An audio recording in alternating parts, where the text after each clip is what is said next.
And now for the next episode. Let's get it.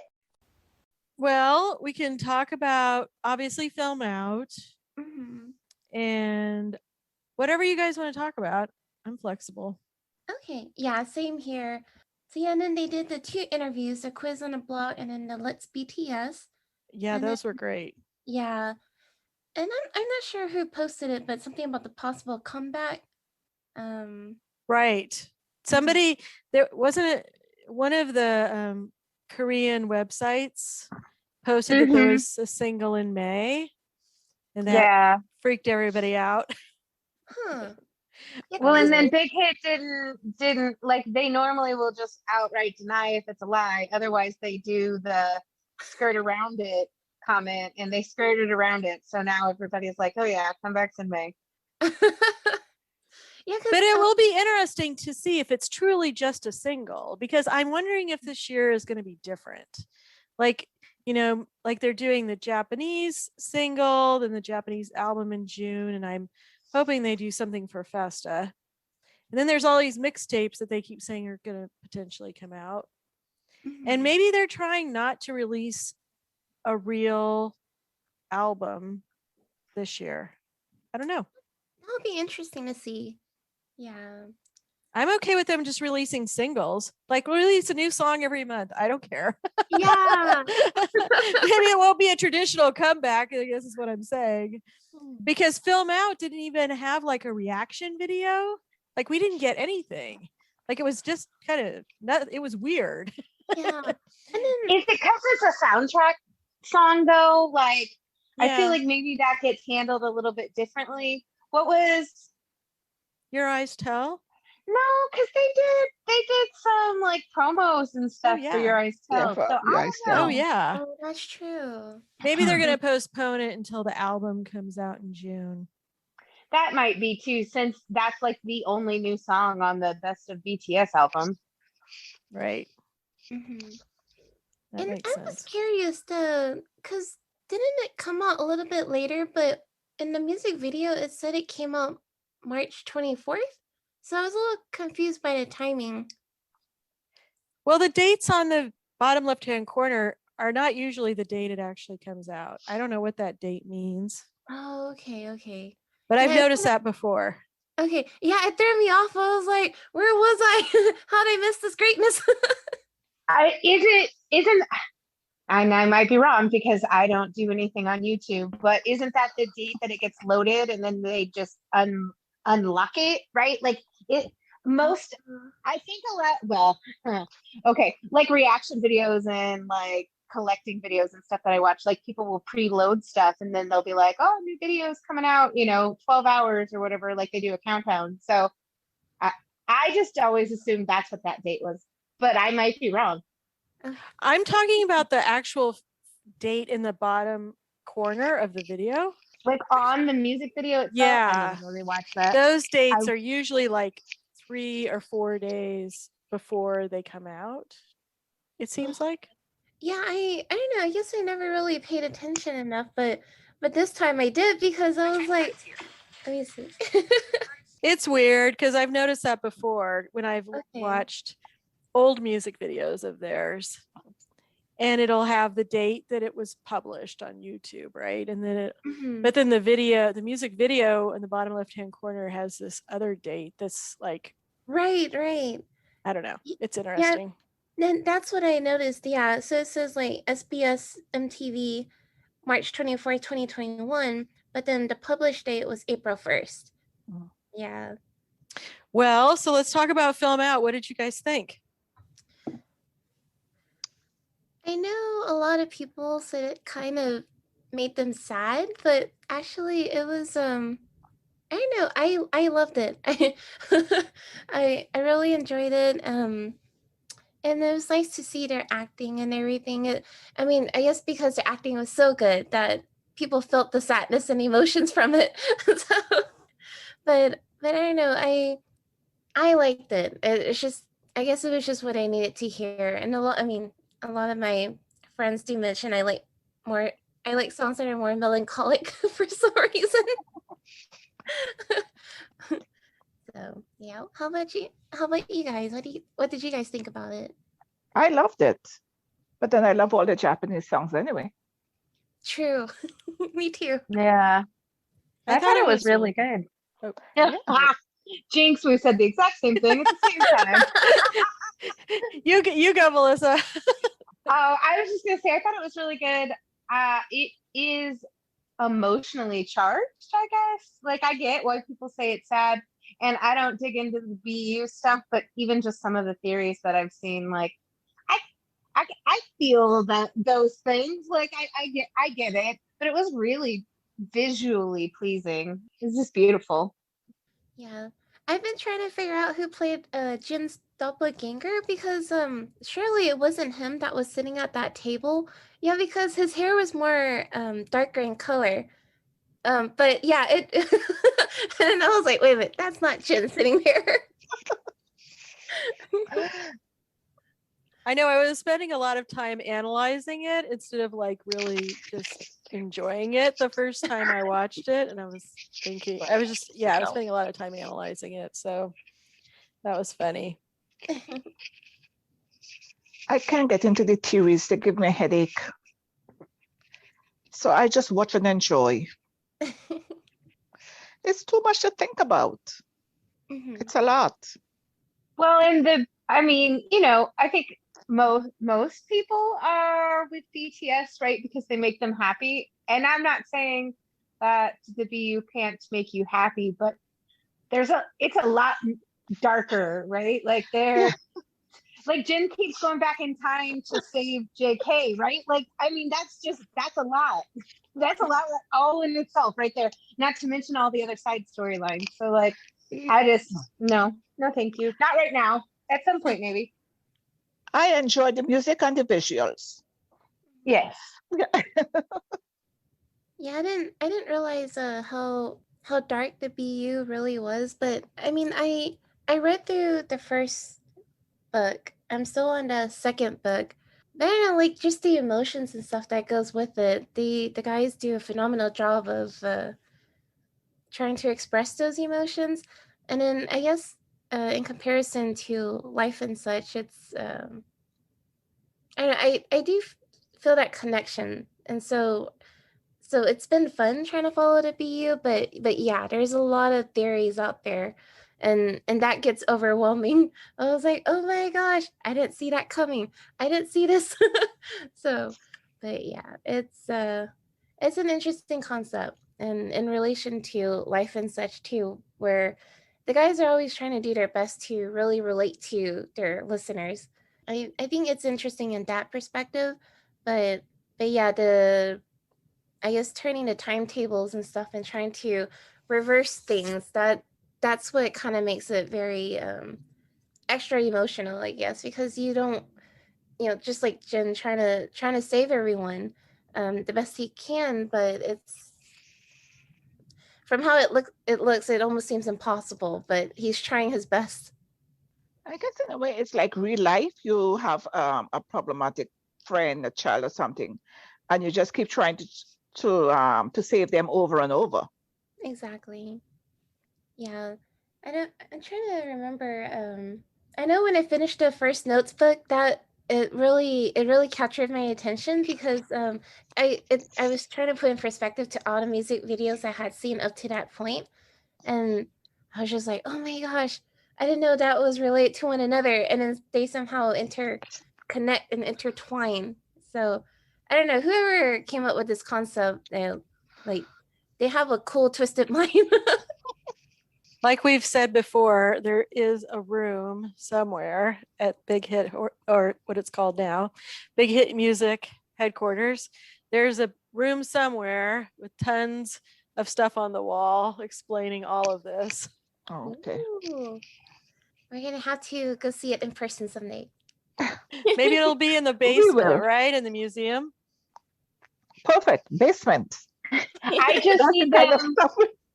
to have the yarn like tying everything together, and it's just gonna like I need it to be laid out that perfectly for me. But it is. It is. Like honestly, they pull things from debut and stuff, and you're like, how did you plan that out Exactly. 8, 9 years ago, you know? And that's the beauty of them. You can go from the beginning and it still ties in with what's happening today. There's an explanation for it. Yeah. I'm kind So of as glad a- though they haven't spent as much time on BU like they were in videos. I mean, like you guys were saying, sometimes it can kind of be a little depressing. So I'm glad they've been doing all sorts of concepts and not just BU stuff. Mhm. I think it's nice for new armies. It gives them something that they could go back to the beginning Mhm. and read and connect and feel connected to whatever went on in the beginning. So Mhm. I think that's nice for new armies who is interested in that stuff. I'm too lazy. You need a lot of time to study this stuff, and I don't know if I want to spend, you know, I even have the more time, but time. Yeah. I read it when I see it, and that's good enough for me.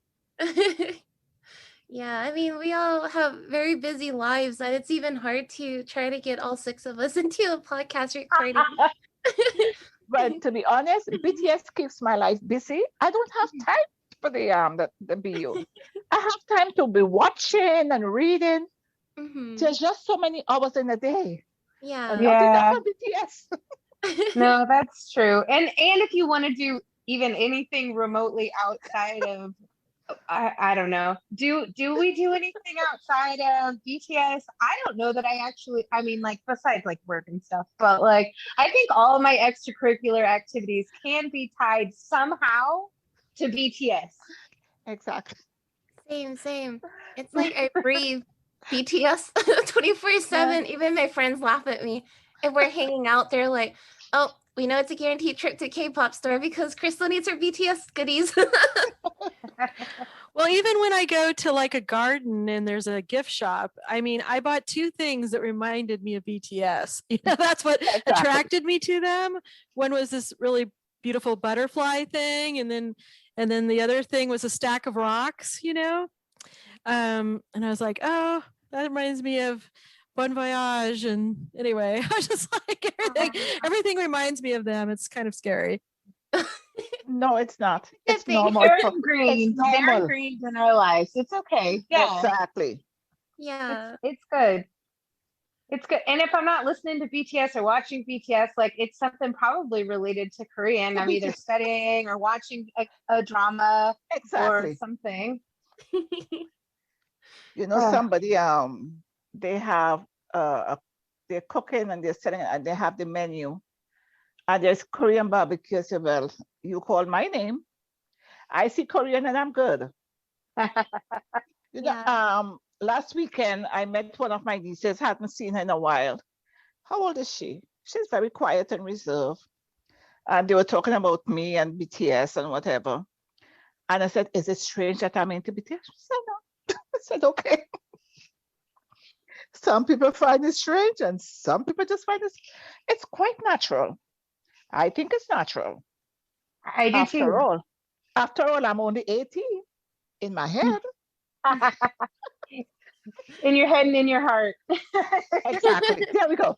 That's I love right. it. I love it.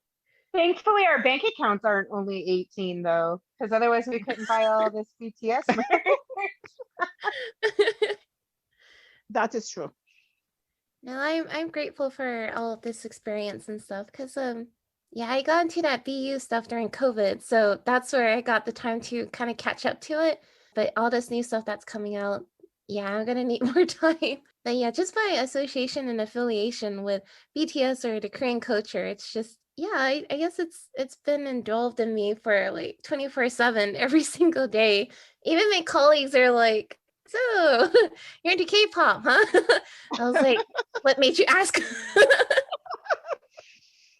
I was like, is it that obvious? Yes, it is. It's always obvious. It's always, it cannot be hidden. Mm-hmm. We just have to be ourselves. Yes, yeah. And my colleagues have been very understanding. They're actually intrigued and not thinking that I'm a weirdo. I was like, thank you.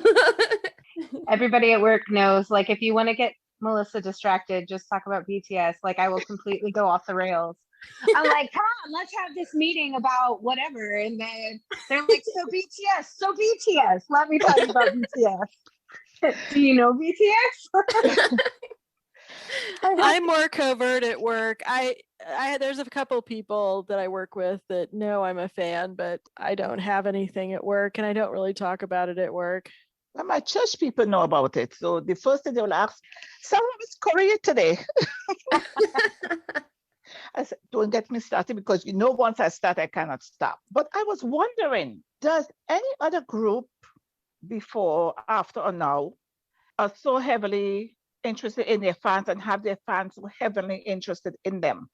I think there's some, I don't know to what extent, but I Right. know I've seen them do other V Lives to try and connect with their fans. Mhm. But yeah, I feel bad for not being able to follow up with the rest of the K-pop world, but I know I've heard of some other V Lives, and I know Dee has mentioned about some of the other groups.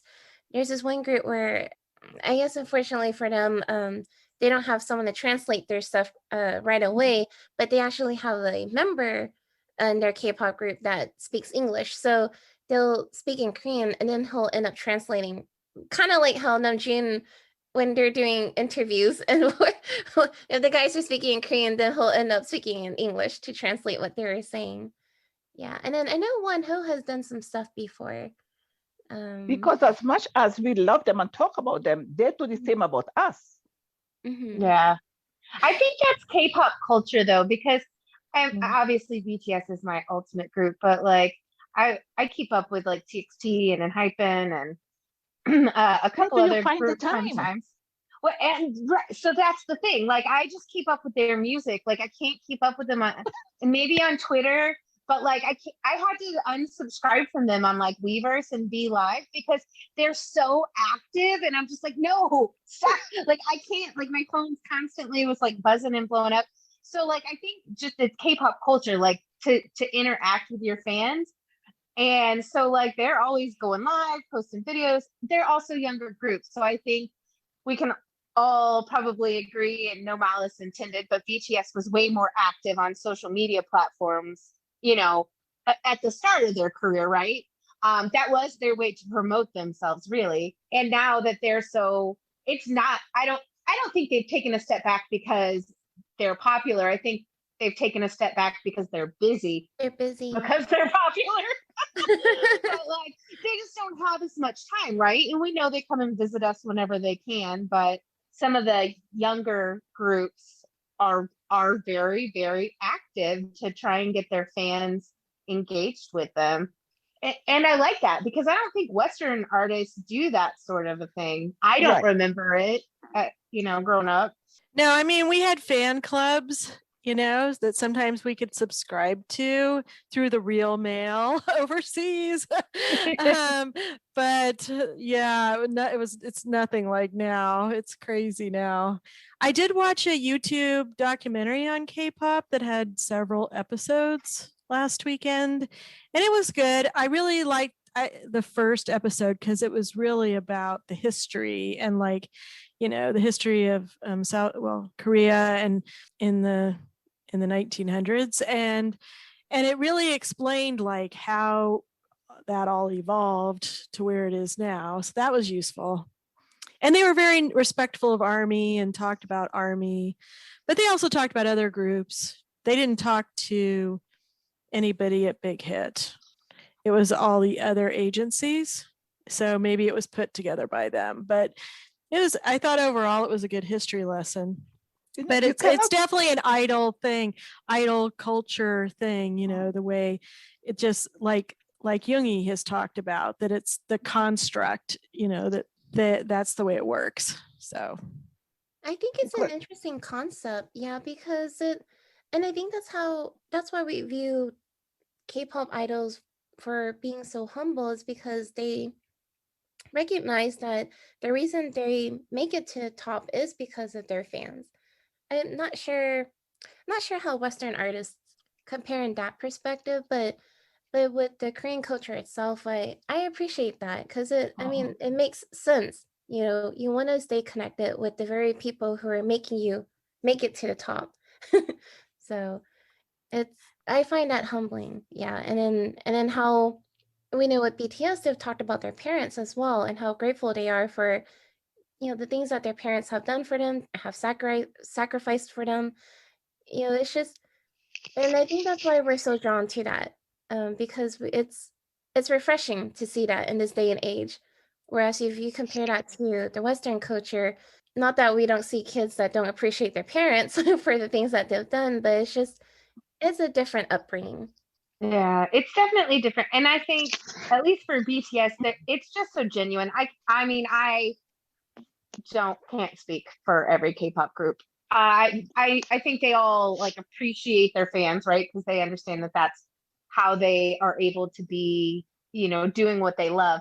But for BTS, like we genuinely know, like they love and care about all of us. Obviously not on a Delulu like individual level. They're not like, oh my God, Melissa, I love you. But like as a fandom, they appreciate everything that we do for them. And I think that we don't see that enough, or maybe that's what draws the international army in, is we don't see that from our other musical sources. I mean, not that Western artists aren't nice to their fans, but it's a lot of fan service. And I don't feel like BTS does much of anything for fan service, especially now. Yeah. Maybe a little bit at the beginning when they had to go on like some variety shows and stuff like that and do some silly things. But we've seen Run BTS. They just like to do silly things because they're silly. Very true. Yeah. No, and I agree. That's the very reason why it drew me in, because even when they're doing stuff for shows like Jimmy Fallon or James Corden and stuff, even their sets will have the Army logo, right next to their logo. So it's like, they're thinking about armies 24/7, and that makes us appreciative. Exactly. We are a set. BTS and Army, they go together. You cannot have one without the other. Yes. And I was just thinking, probably the most important distinction is the fact that they really didn't need to renew their contract. I mean, they could have retired and just said, we're good. We have tons of money and we're going away now, do their own solo careers or whatever they wanted to do. So, I mean, I think they're definitely focused on us. Like, that's why they're doing it at this point. They enjoy it, but it's also because of our connection with them. I love it. One that we should do, we should talk about the fandom one in one of our podcasts or part of it, because it's so diverse. There are so many parts to it. It's amazing. Mm-hmm. With the charity, with the Barrington University, then they have the cooking and all these different things that they have. Maybe we should talk about that sometime. Yeah, that'd be cool. Yeah. There's definitely a lot. Yeah. A lot of things. I mean, I see so many things on Twitter, not only like for your personal growth, right? Like learning Korean or learning how to cook or whatever, but like there are entire accounts dedicated to like helping Army find jobs or helping Army that needs legal advice, or I mean, just like it's astonishing, really. What other fan group could you be a part of where you could go and get, legal advice or recommendations on a job? Yeah, that's what blew my mind when I got on Stan Twitter like 2 years ago, was all those kinds of accounts, like the Army Help Center, for mental health, and then all the homework, help out there. There really is help for everything. So it's pretty impressive. It is impressive. And we can say the same thing, just as how BTS's Army created them. Well, BTS created us. Exactly. And then there are people who are also making money off of BTS, the fans, by making stuff and selling it. Yes. Etsy is dangerous. Yeah, Etsy is so dangerous. Every time I go there, I'm like, oh no, why did I go here? So they're doing well, and the fans are doing well too.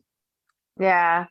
No, that's true. I mean, you're right. The amount of like small businesses that Yeah, pop off for BTS, their small business is legitimately their only business. Like that's their sole source of income, and they're able to sustain, adequate level of living by doing that. That says a lot, that not only are they talented, right, doing whatever they're doing in their small business, but the fact that, Army supports Army.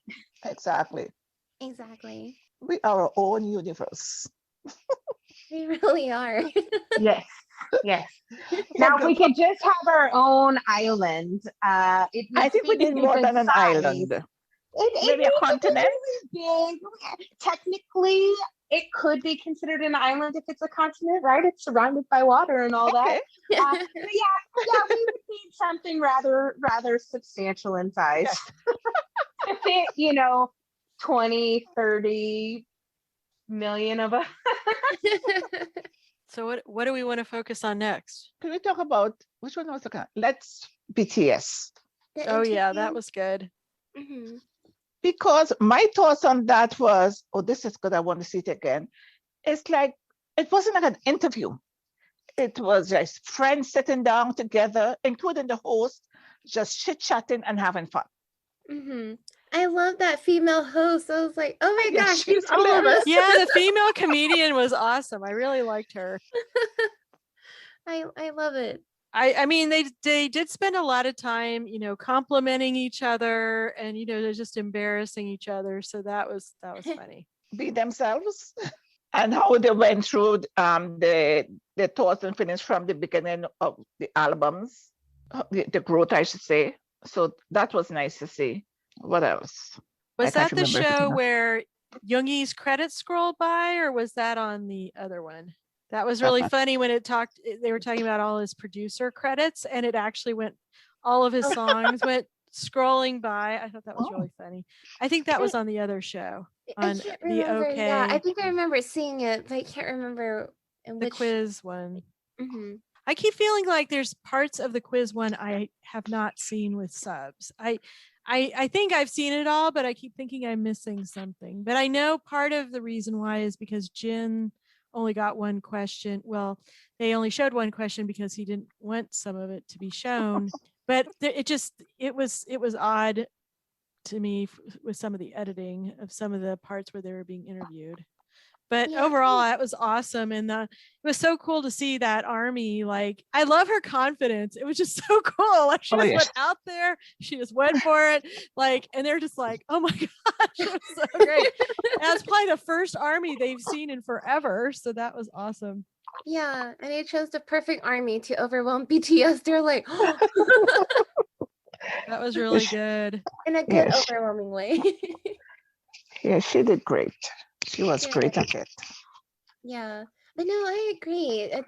It's just they didn't have like a full episode of it where it's just all pieced together. It's kind of just like bits and pieces of it for that particular interview. So yeah, I feel like we're probably missing some stuff, but I guess in respect to Jen's decision, then I mean, I guess it's fine if it's like that in bits and pieces. So, but yeah, I would have loved to hear what Jen had to say. I know because again, because he's my bias and his personality is the very reason that made him my bias is because I see a lot of similarities between myself and him. And so, for him he might think it sounds depressing and stuff, but I guess for someone who actually relates to him, I like to hear what he had to say, and I wouldn't have judged him for making it sound depressing or anything. But I understand, because I get that way too. Because if I feel like, or okay, so maybe like 90% of the time I'm very childish.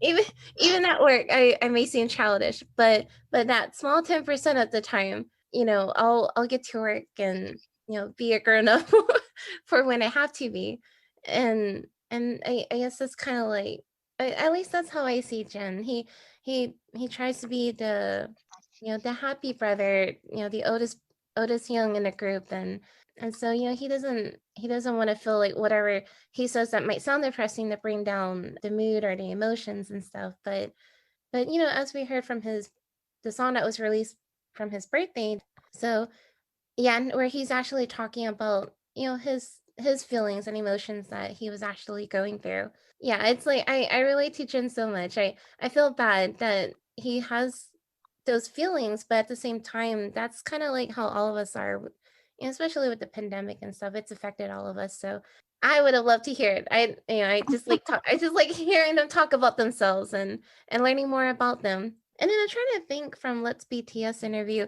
I remember seeing them sitting down talking with the host, and then I remembered them in that one room where they were doing something to talk about each other. But I can't remember what the heck they were talking about because I think I was just so focused on staring at them.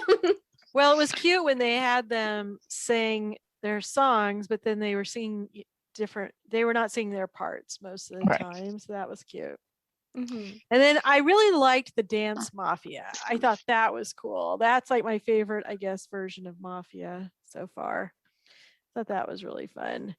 And it was cute how Junie's headphones or whatever weren't even connected. And he was just acting like they were.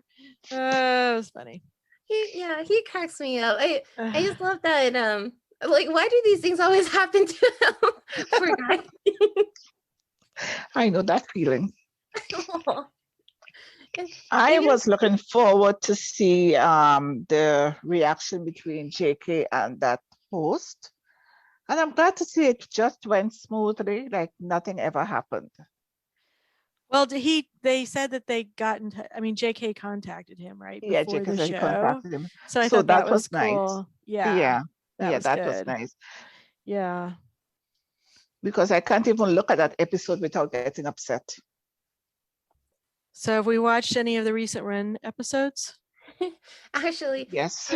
yeah, when you had mentioned Genie and his like kind of how he seemed like he was in his own little world, poor guy, unintentionally. Yeah, I feel like in a lot, or at least the most recent episode, I guess the guys were being all chaotic and stuff. Or what were they doing? Oh yeah, they were okay. So Yeah, the yeah, he kept, accent. what was that? The accent challenge they were doing. Oh, Yeah. yes. Yeah. And then the one where I guess they were guessing the song that the dance moves were going to, and Oh, then that one. yeah, and everyone was fighting for Jin's spot because he kept getting getting the answers right. So all these guys are fighting for Jin's energy spot. And then there's Junie just standing on the side like, okay. I'll just stand here peacefully while you guys fight for that spot.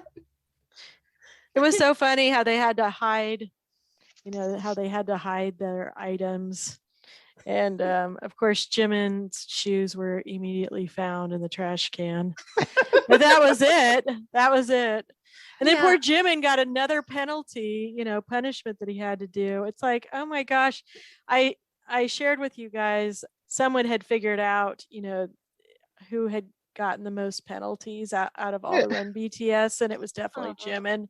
Poor Right, no Jimin. surprise. No Yeah, surprise. I know. It was like, And- oh, poor baby. JK's hiding place at first was such a boy. That's the first place you want to hide something. But I know, yeah, and they were like tearing apart the second floor of the cafe where they weren't supposed to go. So that was really funny. I'm like, oh no, what are they doing? They're tearing apart, taking down all these blankets, or I don't know if they were blankets, Yeah. whatever they were, those Yeah. pads. They were taking them down and thinking there was something there. That was funny. And then Tay was crazy out on the balcony in the cold. He's Jimin- like, I know Jimin left something out here. I know Jimin put something here. It was so funny. poor Tay. Yeah. Yeah, and as soon as Hobie said he's the first place he's gonna check was the trash can, I was like, oh no, Jimin. Poor Jimin. That was over. Jin's hiding place. I don't think anyone would have thought to look up there. They couldn't have gotten up there without the help of the cameraman. I know. Right? And that's where he went. Jin always thinking outside the box. Yeah, he knows how to hide stuff. He's the oldest one in that group, so he knows how to hide stuff. Yeah. I will admit I do enjoy trying to see how his brain works, because just from previous Rent episodes, especially if they're doing like an escape room or something, it's impressive how his mind can think and try and get to the answer. And and then here's me. I still have an escape room to have yet to escape, and I'm determined before I die to escape one escape room. But yeah, D made a comment one time that I know. I feel like if you put me and Jin in the same room, he'll just be like, just stay in that corner and stay out of trouble while I figure this out. This last episode, did you see, Crystal? Yes, they were doing. I only want to know one thing. What did Jimin say? Oh, I know. We'll never know. That's That all I was want like to know. he Oh. cursed. He did a major curse, and that was that. They He went, was no. Oh God. Yeah, I would really love to know, what did Jimin say? I think a lot of armies are curious about that. I love it when JK and Jimin are on the same team. It's so funny. They really, Yes. that was hilarious. That cracked me up because JK was like, y'all have no Junie and Jin. And then Jimin was like, you have me. Exactly. That was so funny. The Busan boys. Well, I was just going to say, I didn't understand a lot of that episode. There was just so much that was Korean specific, I guess. It was a struggle for me to understand it all, but it was still funny just because they were having a good time. Yeah. No, I actually enjoyed it too, because it really made me put in perspective what I've learned with the Korean language so far. And so when they were playing that pager game, and like, I was really trying to figure out, what letter in Korean does this look like and how does it sound like? And there was one when Jimin all of a sudden he just said, "I love you," selling a, and then the guys were like, "What? How?" And then and then when they actually, I guess on the screen they broke it down how he saw it in the Korean letters. I was like, "Oh, that is so intriguing." So, but yeah, it really made me try to, I guess, hone in onto what I've learned so far, and then how the guys started like really trying to, they start bending their heads to see it.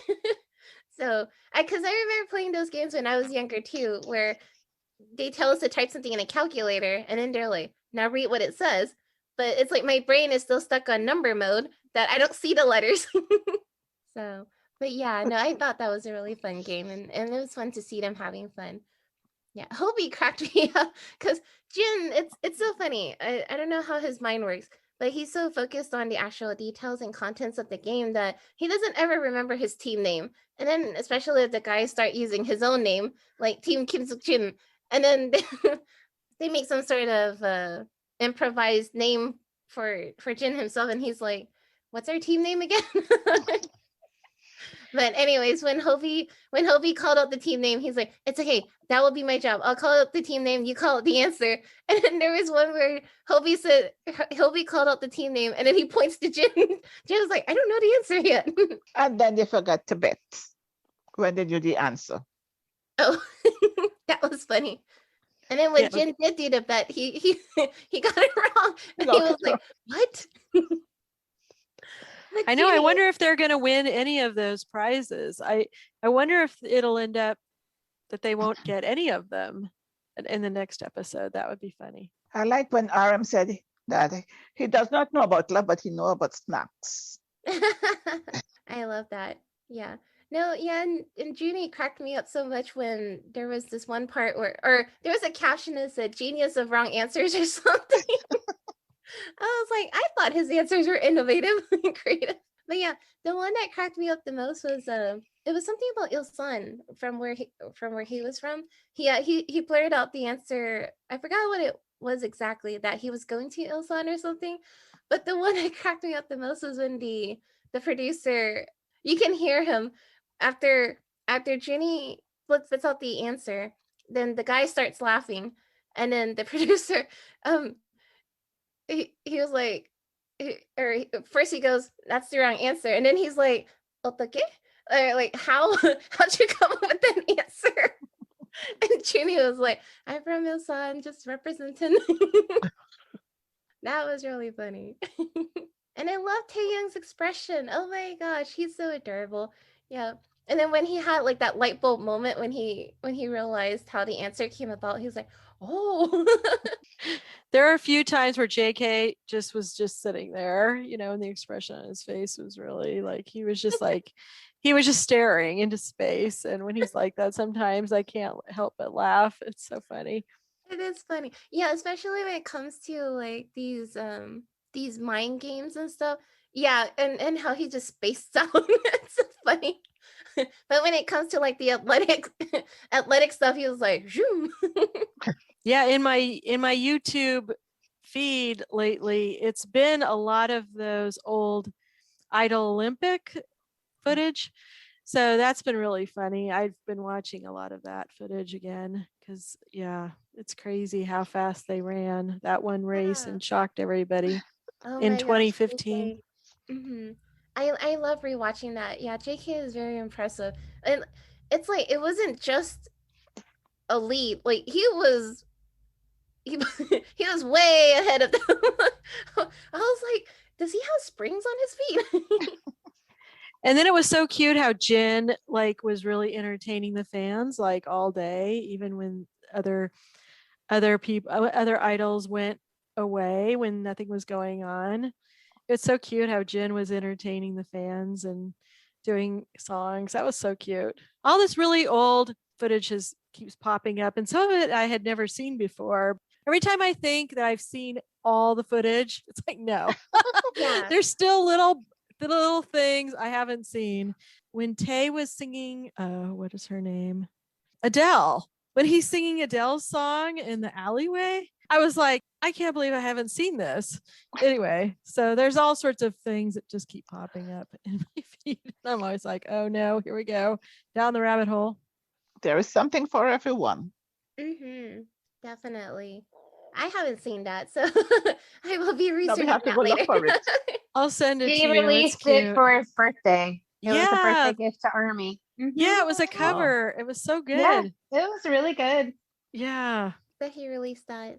Several years ago. It was Yeah. like almost fetus baby Tay. Like it was Yeah. probably 4 years ago or so. It looks like Like, it's he was 2015 or 2016. Yeah. I will say that in the recent run episodes, it's impressive to see the evolution of JK and even Junie too. I was like, oh my gosh, they're so bulk. Yeah, it's really a shock when you watch much older footage and you're like, wow, they really changed. It's amazing. They have evolved. Melissa, is there anything else you want to talk about? No. I was sending the video to Crystal. I put it in the chat room. So it was 6 years ago. Yeah, Wow, that's been a while. Okay. Oh Yeah. yeah. That's what I'm saying. Like it was young Tay, but not like debut, but like it was young. That new K drama that's based off of the guys' youth. Yeah.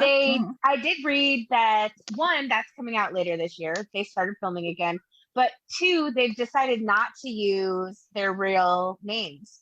So like there's not going to be a Kim Seok Jin in the show. They're just using the BTS and how they like evolved as like, I guess, like a template, which I thought was interesting because originally when they were doing the show, or like when it was being talked about, it was gonna be kind of not like a docu series per se, but like it was gonna be more closely based. So I guess I don't know what happened there, but I thought that was interesting. Huh. Yeah, the fans did not like them using the names in the drama. But I think that's an interesting concept though, because I don't know. I feel like it would have thrown me off because we followed these 7 guys so closely that all of a sudden we're gonna view someone who's representing them, but yet they're not them in person. So I guess maybe it was just strange enough for people to make that correlation, maybe. But I know. I feel like these guys, they can do their acting themselves. Well, they're gonna be critiqued regardless because Army's still gonna see whether your Yeah. name is, Kim Nam-joon in a show or not. You're still Mhm. playing Junie, and we're all gonna be like, with those suspect eyes, like, you shouldn't have done it like that, or maybe they will exceed our expectations, which is what I hope, because I don't like to see the negative side of our fandom come out. Mhm. I Yeah. agree. Yeah, the negative is it's scary.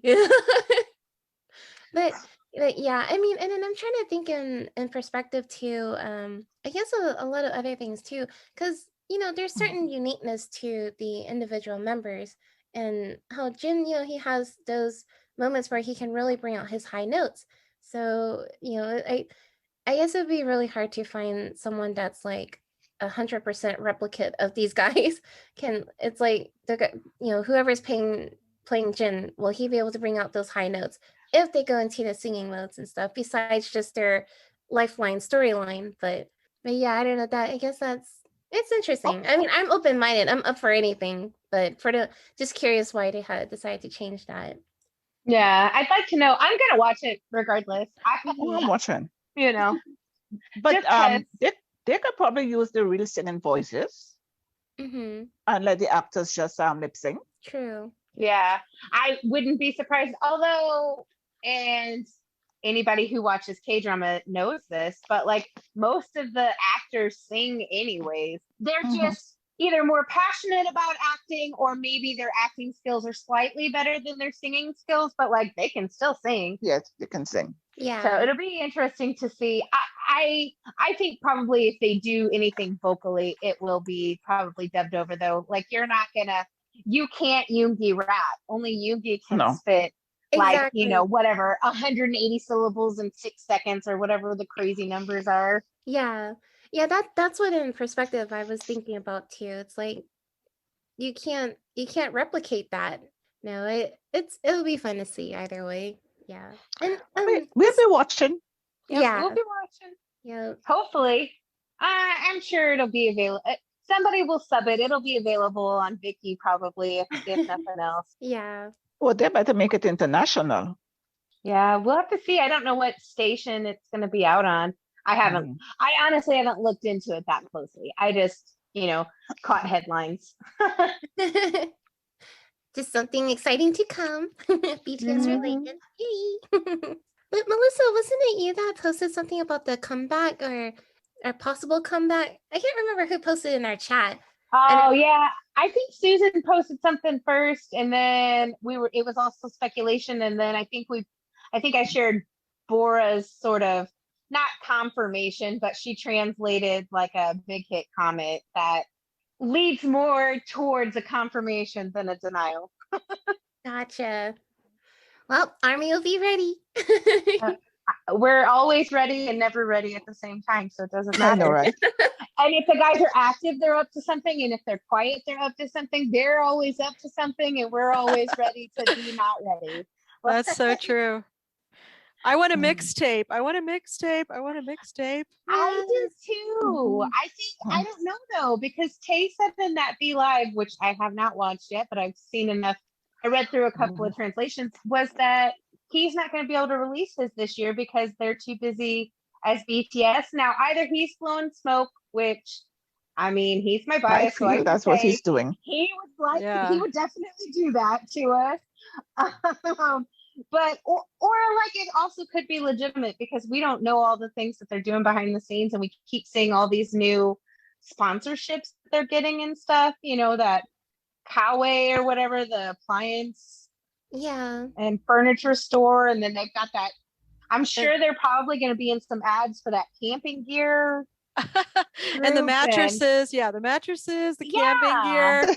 I really wanted that cot. I thought I would actually use that. Like that would be useful. But then it was over $500. And I was like, no, I don't need that cot. Aw. That's crazy. I think that cot was like the most expensive thing on that website. I know. Everything else sold out. It's just like, oh well. Yeah. Everything sold out in 10 minutes anyway, so it doesn't matter. Like honestly, I spend all my disposable income on BTS, so I guess I get it. But they're like, but then again, I have a hard time wrapping my head around like the amount of money that this fandom has. Like, it's the gamut, man. Like, I get it. I know that there are folks who, whether their situation or their country where they live might not have the money, but there are definitely a flip side of the coin where, rolling in the billions probably and and just spending it on everything BTS touches. And again, the diversity in our fandom. I'm not saying that younger groups don't have the money, but I can guarantee you that they're like majority of them are middle-aged working folks who can't afford these things. Yeah. So we're, the stereotype of, oh, it's just screaming teenage girls. Like, no. Come join us. Yes. Oh my gosh. We are highly educated. Most of us. Employed. Yeah, can. Adult, old Yes. enough, not just to vote, but to drink. Yes. Yeah. I think we're slowly chipping away at that stereotype, but there will be folks who will forever hold us to it because it's a quote unquote boy group. Mm-hmm. And if there is someone to do that, to break the stereotype, it's BTS and it's ARMY. For sure. Indeed. For sure. Thank you for joining us for this episode of Bonton and Borhe. You can find us on Twitter at BBorhe Podcast, on Instagram and Facebook at Bonton and Borhe, and our email is bontonandborhe@gmail.com. Until next time, this is Crystal, D, Melissa, J, Susan. Tina. Borhe.